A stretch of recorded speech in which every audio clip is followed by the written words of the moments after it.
Today, June 7th, and our readings are Ecclesiastes 4-6, Psalm 18, and Ephesians chapter 3.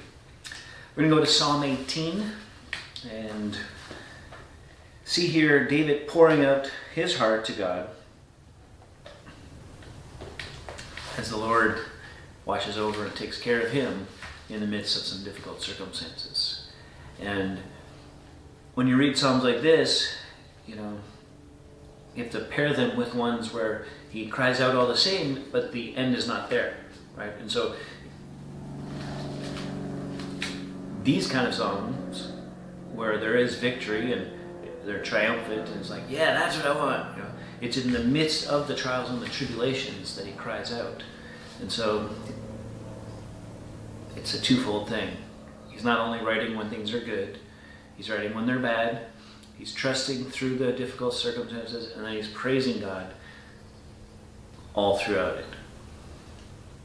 I love you, O Lord, my strength. The Lord is my rock and my fortress and my deliverer, my God, my rock in whom I take refuge, my shield and the horn of my salvation, my stronghold.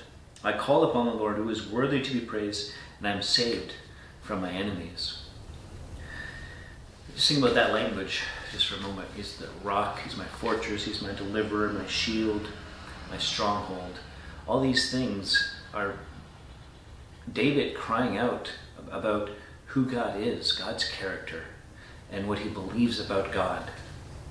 And sometimes we maybe move away from those kind of things rather than lean into them a little more.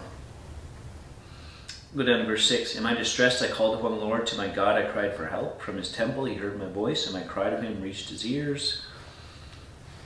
And then he's coming down. Look at verse 10. He rode on a cherub and flew. He came swiftly on the wings of the wind. He made darkness his covering, his canopy around him, thick clouds dark with water. Out of the brightness before him, hailstones and coals of fire broke through his clouds. Verse 16, he sent from on high, he took me, he drew me out of many waters, he rescued me from my strong enemy and those who hated me, for they were too mighty for me.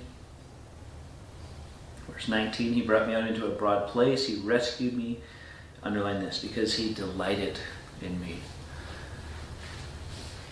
David knew that his relationship with God wasn't just a little speck of a person bothering holy God. It was that God delighted in him. And why is that important for us to just pause and think about? Because many times, in various ways, in different ways, we don't feel that. We don't believe that about God or about others. And yet it's true about God.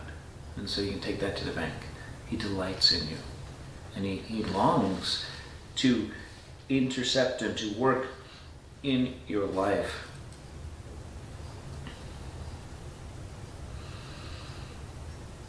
We'll go down to verse 31. For who is God but the Lord? And who is a rock except our God? The God who equipped me with strength and made my way blameless. He made my feet like the feet of a deer. He set me secure on the heights. He trains my hands for war so that my arms can bend a bow of bronze. You have given me the shield of your salvation, and your right hand supported me. Your gentleness made me great. You gave me a wide place for my steps under me, and my feet did not slip.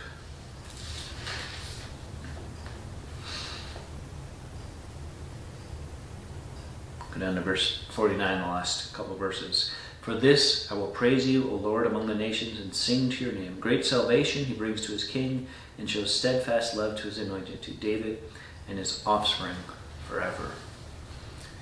There's just something real about the song, right? And David is thankful that God is, and always will be, his rock, his fortress, his shield, his defender.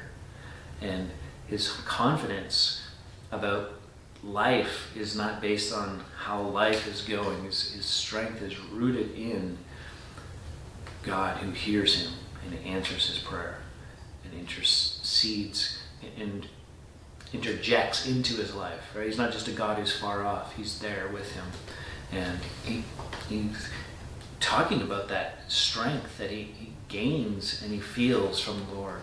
And it's a good place to be, to rely on him completely. Till next time, keep growing little by little.